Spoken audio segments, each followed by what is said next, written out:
Hi, everyone. Thanks so much for joining. My name is Leticia, and I'm the head of marketing here at CPAP.com. I just joined the team 5 months ago, and this is the first webinar that we host. So we're super excited and, really overwhelmed with the interest. So thank you for joining. One of the things that I really care about CPAP.com in CPAP.com is like really adding value to our customer, and that really comes to life in our assortment strategy, the inventory that we bring. We're always trying to innovate and make sleep apnea treatment as easy and good as possible. And part of it also translates to who we partner with. So we recently partnered with Allermi, and at our team, we try all of our products, and we had a personal connection with Allermi. Our CEO, who sadly cannot be here today, is a huge fan of Allermi, has been a huge fan for months, even before we rolled out this partnership. And more personally to me, my boyfriend, who's deadly allergic to cats, has been using Allermi and now doesn't even need to take Claritin. So we're super proud and excited to be partnering with a brand that we really believe in. And yeah, without further ado, I'm going to hand it over to Daniel, CEO at Allermi, who's going to give us a quick intro on our speakers, and we'll get the ball rolling. Thank you so much, Leticia. I'm Daniel Zakowski, CEO of Allermi. We're very excited to be helping tens of thousands of patients already get better breathing, deal with congestion, and especially, deal with the congestion related to making their CPAP work better. So, related to the amazing speakers we have that you want to hear from today, I'm very excited to introduce you to two really fantastic experts on sleep medicine and nasal breathing, so they can discuss the challenges with CPAP caused by nasal breathing problems and congestion, and also what we can do to fix it. So first, we'll have Dr. Rafael Pelayo, who is a professor at Stanford University's Sleep Medicine Division and author of How to Sleep. He's cared for patients at the Stanford Sleep Disorders Clinic since 1993 and teaches Stanford's popular Sleep and Dreams course. He's a leading voice on sleep and public health, and he's helped lead the effort to delay school start times for adolescents in California, and holds volunteer leadership roles with the American Academy of Sleep Medicine and the National Sleep Foundation. After Dr. Pelayo talks about the background and the causes of this issue, Dr. Brad Hinrichs is a board-certified ENT who will hear from more about how he's implemented solving congestion for CPAP patients in practice. He's a head and neck surgeon and a nasal airway specialist with Palo Alto Foundation Medical Group. He completed his internship and residency at Stanford Medical Center after earning his medical degree from Jefferson Medical College. His clinical career centered on nasal breathing. He's a member of the American Academy of Otolaryngology, Head and Neck Surgery, the American Rhinologic Society, and the American Academy of Sleep Medicine, which reflects his focus at the intersection of nasal airway and sleep. And we're really excited to really help all of you, be able to use your CPAP machines better in the future. So, Dr. Pelayo, we're excited to hear from you first. Thank you. This the first slide. Hi. So thank all of you for being here. My name is Rafael Pelayo, and I'm a professor at Stanford. And I do want to thank Allermi for sponsoring this event, and also CPAP.com for hosting us. Thanks for being here. As mentioned earlier, I have been doing sleep medicine for decades, and started my initial exposure to sleep medicine was in 1984. That was the first time I started seeing CPAP devices. CPAP became commercially available in 1981. Was first discovered in 1981, or invented in 1981, and then later became commercially available in the early 80s. One thing I want to point out, though, is that CPAP, we now conventionally always refer to CPAP. The original descriptions were not to call it CPAP, was to call it N, little small n, then CPAP. CPAP stands for continuous positive airway pressure, many of you know, but it was always nasal CPAP was the term. And over time, that got shortened to just call it plain CPAP. And even not these days, now we have automatic machines. We call it just PAP.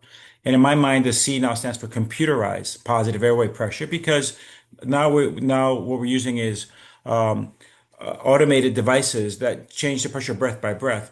But it began being called nasal CPAP for a reason, and there was actually oral CPAP attempts that didn't do well for obvious reasons, mostly because of dryness. So we always called it nasal CPAP, and over time, I think we kind of got away from the importance of the nose. And I certainly am guilty of that. When I first began, I was focusing a lot on the back of the throat, more the uvula. But over time, I started focusing more and more on the nose. And now I really appreciate the importance of nasal breathing.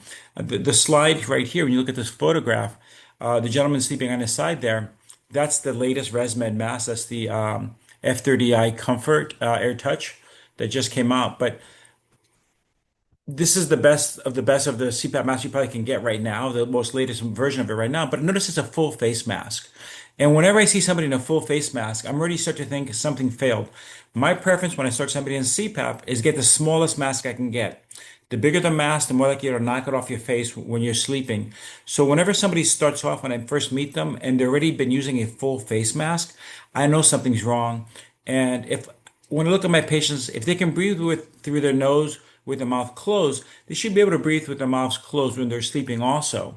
Um, so I always try to get away from full face mask as much as possible, and the way to do that is by opening up the breathing more.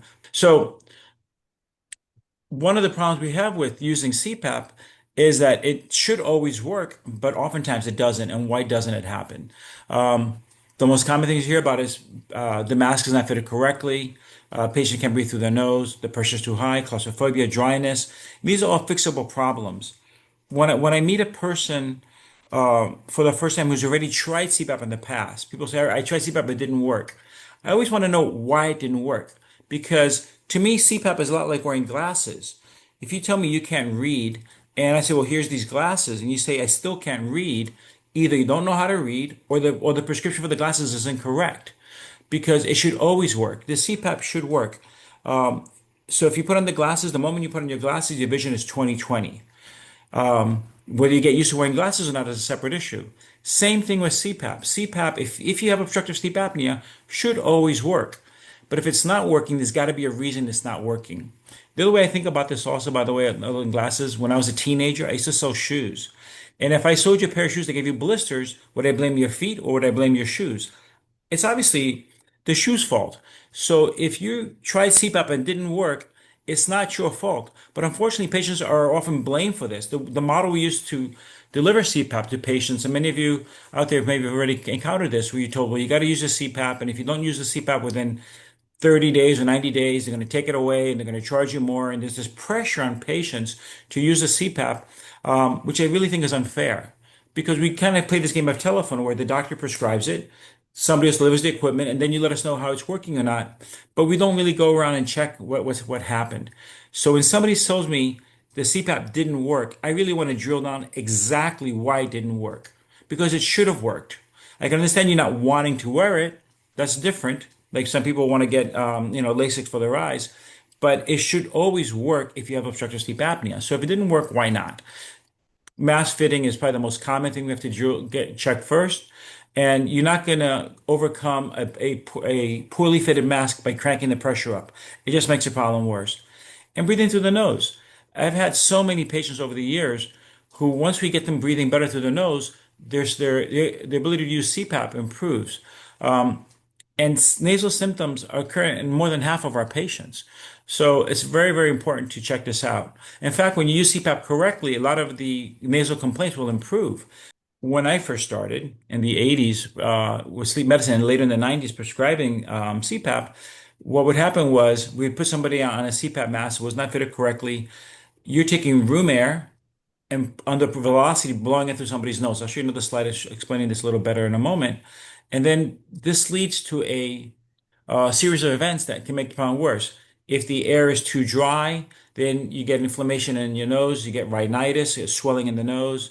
Then that leads to congestion. They have to increase the pressure more, and now patients can breathe even worse than before. And this vicious cycle ensues, and this goes around and around and around. It's very important, especially that first week or two when we first see our patients early on, when you start to get used to the CPAP for the first time, to try to address these issues with nasal breathing right away. We want to avoid the rhinitis, the swelling in the nose. CPAP rhinitis is called.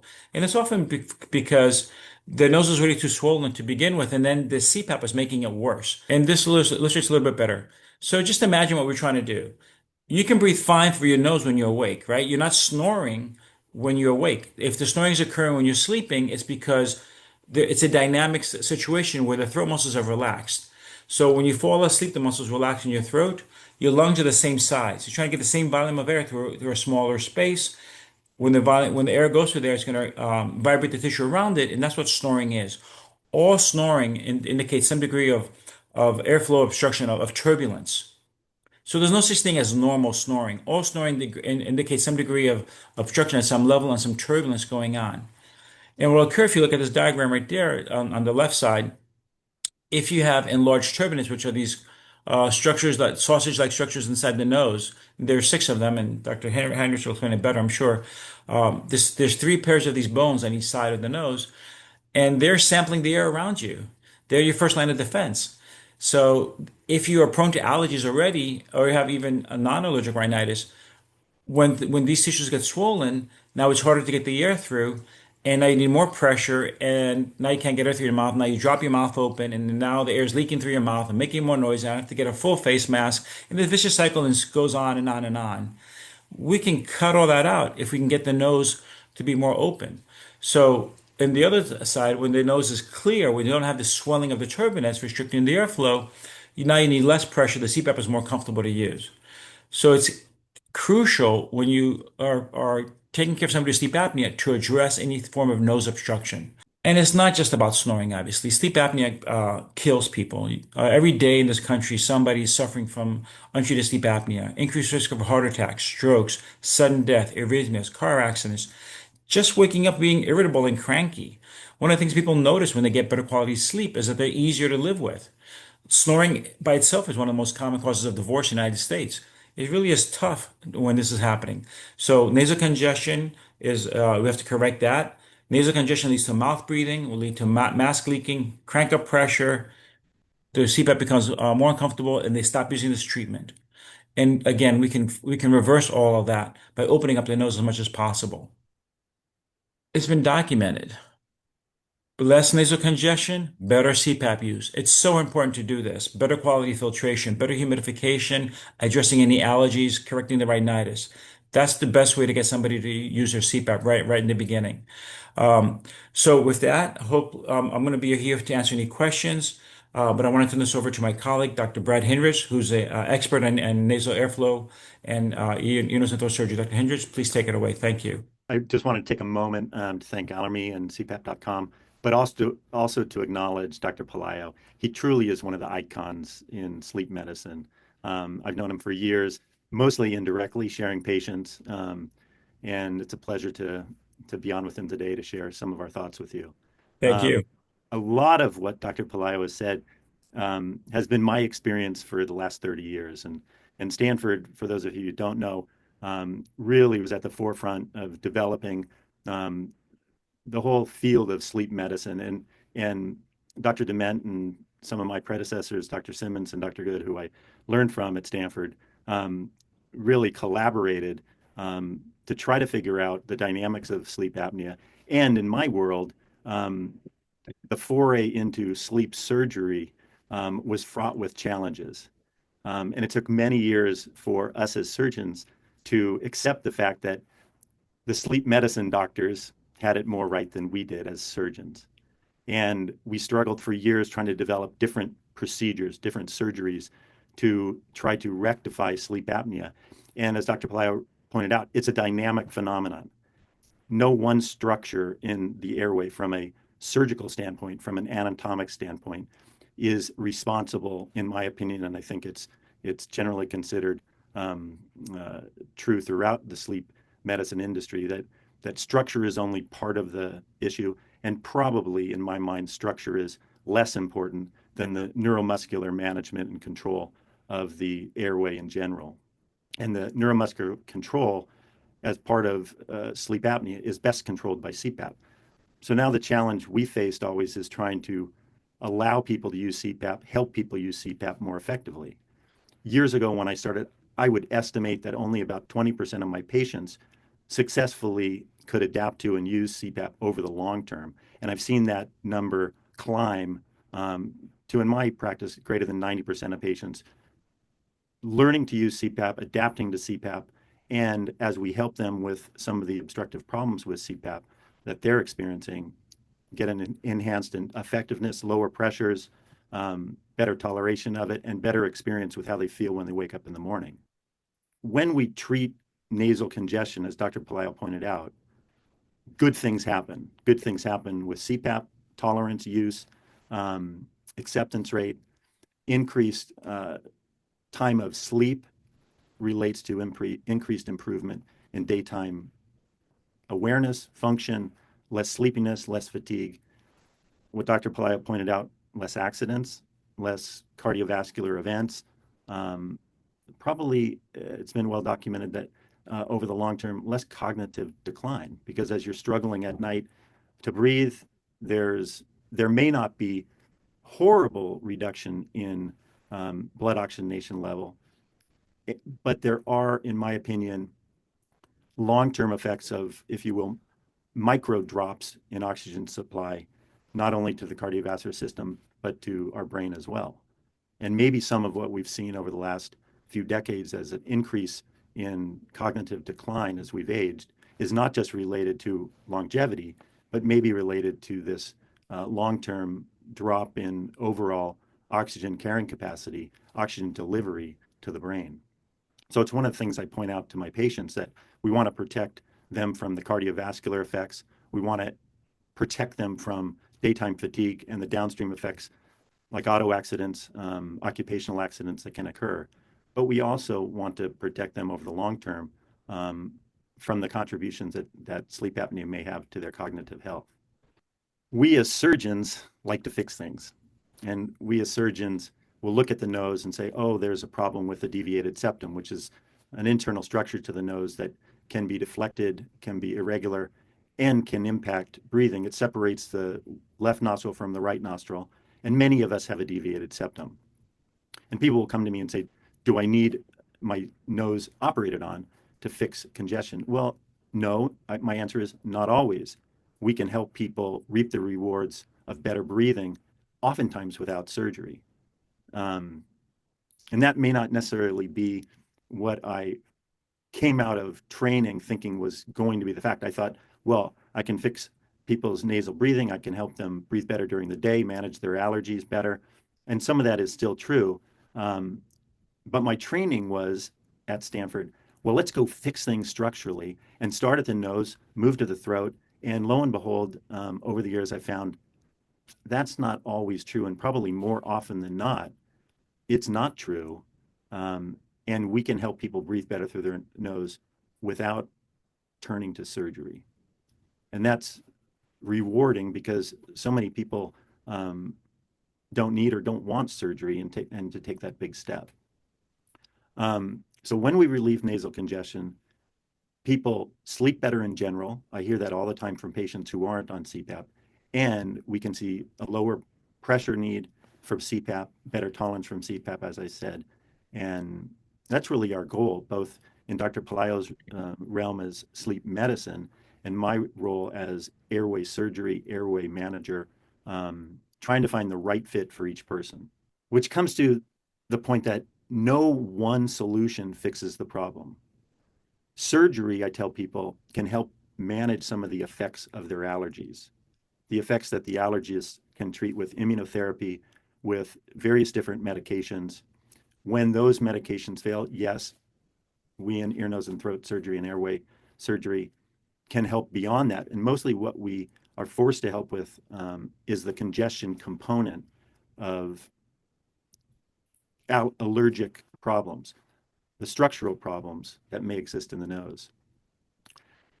No single medicine helps all of the facets of nasal congestion, which include inflammation of the turbinates, reactivity leading to histamine release and related swelling of those turbinates, nasal drainage, because if you think of the turbinates kind of like a sponge, when you dip a sponge into a bucket of water before you wash a car and lift it out of that bucket, drip, drip, drip occurs. And that's akin to how the turbinates function. They weep when you get a cold. They weep when they're enlarged and inflamed from allergies. And part of the treatment that we've been able to evolve to not only includes anti-inflammatory and anti-histamine treatment, but also a drying effect so that we can deal with some of the rhinitis that people suffer from allergies, and which can be enhanced with the delivery of, if you will, forced air through the nose. So decongesting the nose, reducing rhinitis, which is nasal drainage, reducing antihistamine reactivity of the tissues, which leads to some of the drainage and some of the congestion, and then dealing with some of the inflammatory components, allergy components that we as surgeons don't treat. So what have we turned to in the past? Well, Afrin, the topical decongestants, the systemic decongestants like Sudafed, or the decongestants that are added to the antihistamines, Claritin D, Zyrtec D, and the likes, all have downside effects. Yes, they help decongest the turbinates. They can help with the discharge from drying out the sponges in the nose, the turbinates. But they can also elevate blood pressure. They can increase heart rate. They can cause excessive drying for some people, burning, stinging. And at the end of the day, ongoing use of those type of medicines actually creates a rebound effect where swelling of the turbinate tissue gets worse. I tell people spraying Afrin in your nose is akin to taking heroin. You need more and more of it. Not that I've ever tried heroin, but people need more and more of it because of addiction to that chemical product. And people can become addicted, in particular, to the oxymetazoline, the functional chemical within the Afrin type products, which leads to less response to the vessels within the turbinates, the vessels that can swell. More and more of that product is needed to have less and less of an effect. And we eventually see what we call rhinitis medicamentosa, medicine-driven congestion, medicine-driven drippiness of the nose, which can be severe in some patients to a point where their nose is completely shut most of the day and most of the night. So I always tell patients, you got to avoid full-strength, over-the-counter nasal decongestant sprays completely. I tell people it's the worst thing you can do. It's tempting for many people, and the warnings on the packaging are tiny. Don't use for more than 3 days, but that often is overlooked. And I see people, not daily, but probably weekly, who are stuck in this pattern of severe congestion caused by the medicines that they initially tried to improve their congestion. So stay away from the full-strength products that are in the pharmacy aisles would be my main plea. Now, Dr. Bosch and one of my colleagues here at the Palatal Medical Foundation and I have worked in tandem for 30 plus years, and we each came to our own solution to some of these problems. Of course, I always had surgery in my back pocket, but over the years found that so many people didn't need surgery, and I could use little tricks of my trade. And those tricks were combination therapy. So using some of the nasal steroids, especially the bottles or the products that you could open up, and having patients add a little bit of the nasal decongestants to it, because if you use it at very low dose, this problem with rebound doesn't occur. And almost all my patients I see, probably all my patients I see who come in with simple snoring and not sleep apnea, I will try on a version of nasal steroids, maybe nasal steroids with an oral antihistamine. But with those nasal steroids, I'll have them add just a few drops of the decongestant to the nasal anti-inflammatory steroid product and have them try that over a period of 1 or 2 weeks, especially before bed, to see what impact that has on their nasal breathing, for their spouse's awareness of their snoring. And quite often, people will come back and say, oh my gosh, this made a world of difference. My wife's no longer hitting me in the side with her elbow. I'm sleeping better, or spouse, I should say. I'm sleeping better as well. My spouse is sleeping better. I feel better day and night. This is like a miracle. Well, beyond that, if we can further control some of the histamine release, if we can further control some of the drippiness with even better products combined together, I can direct people towards that more comfortably and avoid the surgeries that are my last resort. So I found combination therapy exceedingly useful for patients not only with snoring, but patients along the spectrum, I call it, of sleep apnea, from mild to severe sleep apnea, while understanding that, as Dr. Pelayo points out, CPAP is the gold standard of treatment for sleep apnea, and we're much more effective at helping people use it, tolerate it, and have the positive effects of it than we were 10, 15, 20 years ago. And so I make a plea to patients, CPAP's the best therapy for you, My role is to help you use that as effectively as possible. So a little case study, and I have any number of patients who fit this bill, but a 57-year-old gentleman comes into my office. He's been sent to the sleep center, has been diagnosed with mild sleep apnea, mostly because he was snoring what we call heroically, could be heard from other rooms. He wasn't sleeping well. His wife wasn't sleeping well. He was at wit's end, as was his spouse. So after the diagnosis of sleep apnea was made, he was recommended to have a trial of CPAP.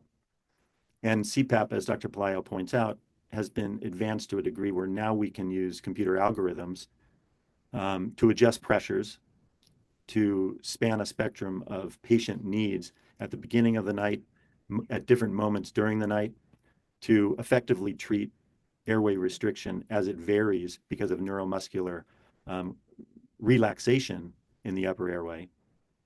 And we can do that with the newer CPAPs on a very effective way. But with that comes variable amounts of trouble adjusting to what I call surges in pressure.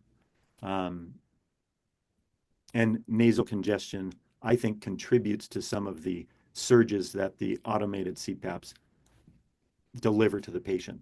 So this patient had known long-term nasal congestion, a known deviated septum from injuries suffered in his youth, probably contributed by some high school injuries in football or basketball or baseball, acknowledged some mild allergies, was frustrated with the fact that the allergy medicines weren't effective at dealing with his congestion, and because of that congestion, found CPAP frustrating. Those surges that would occur in the middle of the night would lead to him pulling off his mask, him adjusting the mask, arousals that he noted during the night because of this discomfort with the delivery, and primarily the delivery through his nose. Later, he discovered, after trying different masks, that even if he wore a hybrid mask, what I consider, as Dr. Pelayo said, the most advanced, newer mask on the market, that he could eliminate this phenomenon of nasal congestion leading to a need to open his mouth at night, and in opening his mouth, experience dryness as well as this puffing effect, this air escape effect that also was arousing him in the middle of the night and leading to, in his description, even worse sleep quality while wearing the CPAP. Now, what did we do? Well, in spite of a deviated septum, we were able to adapt him to using some nasal spray, anti-inflammatory in nature, a little bit of decongestion in nature before bed, which allowed him to tolerate the CPAP much better, allowed him to keep the CPAP in place through the night, allowed him to reap the benefits of the CPAP machine and sustain that use over the long term. Interestingly enough, and we haven't touched on this patient had also, during COVID in particular, gained weight, a total of 30 pounds over that period of time, which correlated with worsening sleep quality, worsening snoring.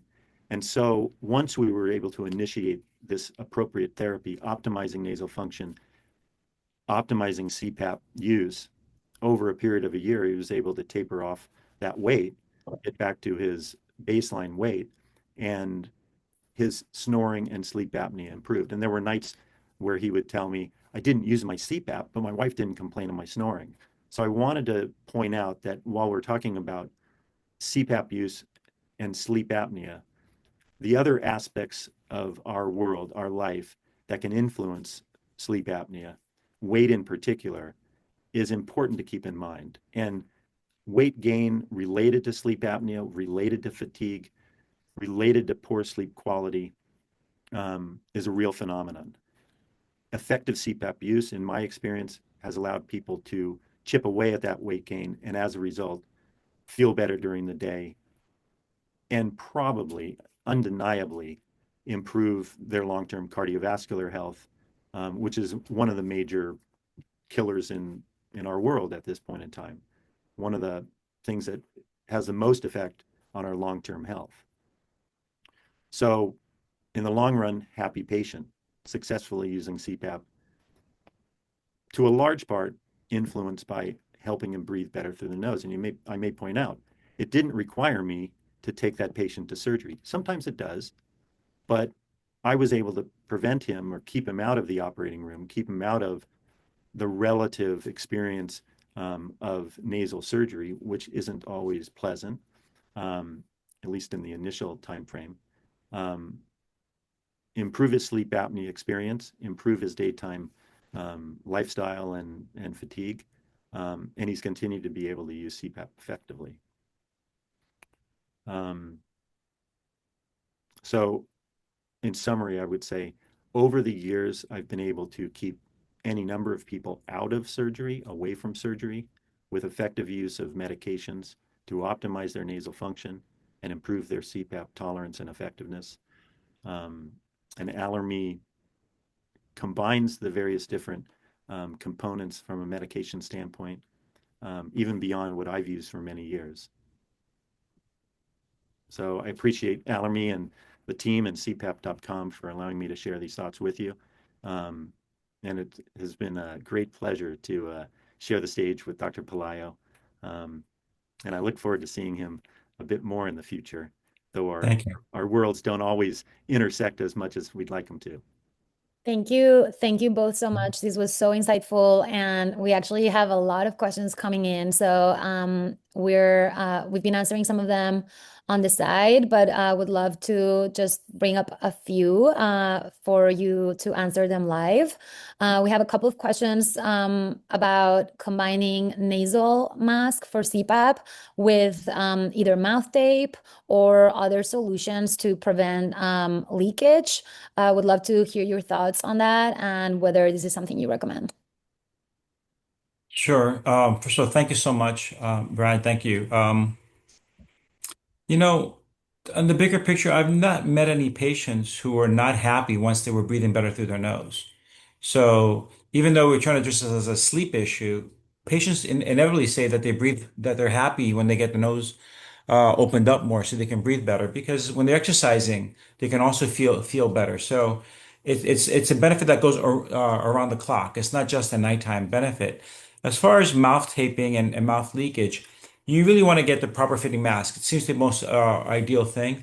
Some people don't realize that their CPAP machine that they're using probably has a mask fit feature. It's buried depending on which model machine you have. But if you look through the patient menu, you'll see that the mask fit feature is there, so you can try the mask. Also, people often select the wrong type of mask.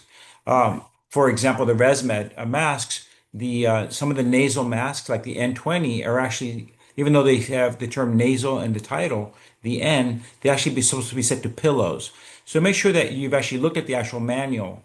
Oftentimes that's set incorrectly, not just by the patients, but the vendors themselves sometimes set them incorrectly.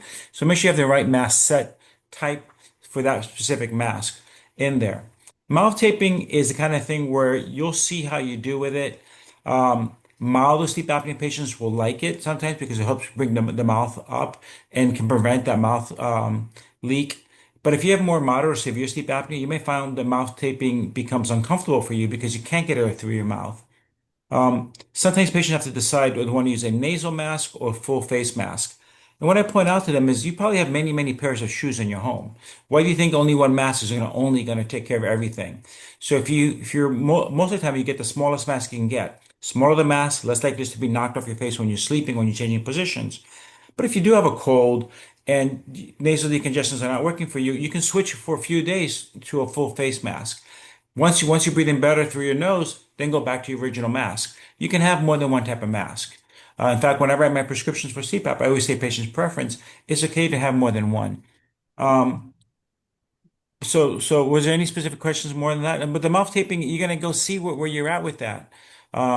You should not be mouth breathing at all. Mouth breathing is our enemy, both in children and adults. We don't want any mouth breathing at all.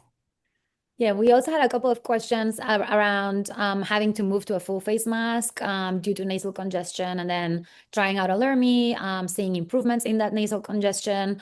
Would it be advisable to go back to a nasal mask in those cases? I think you want to avoid full face masks as much as possible. The classic triangular style full face mask, the A-frame they call those, because it gets on in order to cover your mouth, that's got to go under your lip. That pushes the jaw slightly backwards. So there's actually some publications that show that when you use a full face mask, you need a higher pressure. Higher the pressure, the more uncomfortable, the more it can draw out your nose. So again, getting your nose opened up so you can breathe better through it, then you can get away from the full face mask. I really avoid full face masks as much as I can.